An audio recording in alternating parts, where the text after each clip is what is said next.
বড় কথা বলে 100 জন লোককে নিয়ে গোপালগঞ্জ দখল করতে গেছে। কি হয়েছে? সেনাবাহিনীর ট্যাঙ্কে করে পরে পালিয়ে আসতে হয়েছে।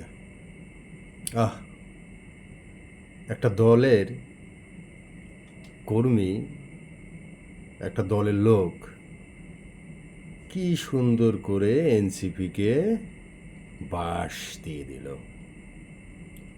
খুব মজা লাগলো না? তারেক ভাইয়া, আপনাদের নেতাকর্মীদেরকে একটু বলুন ভাইয়া, যে এইভাবে মানুষের বিপদ নিয়ে মশকরা করতে নেই। আজকে নাহিদ, সার্জিস, হাসনাত আবদুল্লাহ, এরা কারা?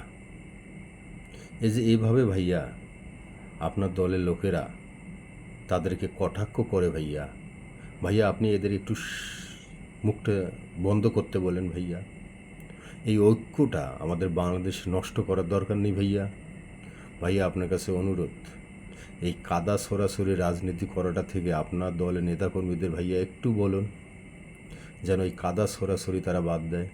ভাইয়া, তারেক ভাইয়া দেখেন, এই যে 2 দিন 3 দিন থেকে রাজাকার, আপনার দলের লোকেরা একটা দলকে শুধু রাজাকার রাজাকার রাজাকার বলে একটা মুখের ফেনা তুললো ভাইয়া।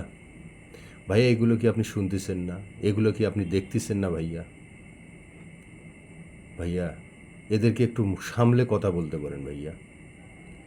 আমরা একটা সুন্দর দেশ করতে চাই ভাইয়া। এই দেশে কাদা সরাসরি করা যাবে না। কাদা সরাসরি করলে কখনো এই দেশের উন্নতি হবে না ভাইয়া। আপনি একটু আপনার দলের নেতাকর্মীদের ভাইয়া একটু বলেন ভাইয়া, কাদা সরাসরি না করে সবার সঙ্গে মিলেমিশে যেন একটা সুন্দর দেশ গড়তে পারি, সেই লক্ষ্যে আপনি ভাইয়া তাদেরকে একটু পরামর্শ দেন ভাইয়া। ভাইয়া, আপনার কাছে অনুরোধ, আজকে এনসিপিকে নিয়ে যেভাবে মশকরা করতেছে ভাইয়া, খুব খারাপ লাগে ভাইয়া।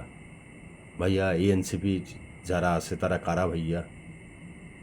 এনসিপি কেন, জামাত কেন, যে কোনো দল ভাইয়া আজকে যদি বিপদে পড়ে ভাইয়া, তাদেরকে নিয়ে মশকরা করা এটা কি ঠিক ভাইয়া? ভাইয়া, আপনার দলের লোকজনই তো বিক্ষোভ করলো, মিছিল করলো, কেন হামলা হলো? আবার সেই আপনার দলের লোকেরাই ভাইয়া বলতেছে 100 জন লোককে নিয়ে গোপালগঞ্জ দখল করতে গেছে, সেনাবাহিনীর ট্যাঙ্কে করে পালিয়ে এসেছে ভাইয়া। ভাইয়া প্লিজ ভাইয়া, এগুলো বন্ধ করতে বলেন ভাইয়া। আপনি বললেই হবে ভাইয়া, আপনি একটু কঠোর পদক্ষেপ নেন ভাইয়া। 2 দিন ধরে, এই কয়েকদিন ধরে রাজনীতি পরিবেশটায় কতটা খারাপ পর্যায়ে গেছে ভাইয়া, একটু লক্ষ্য করে দেখেন। আপনি তো সবই দেখেন, সবই বুঝেন, তো ভাইয়া এদিক থেকে একটু খেয়াল রাখবেন ভাইয়া।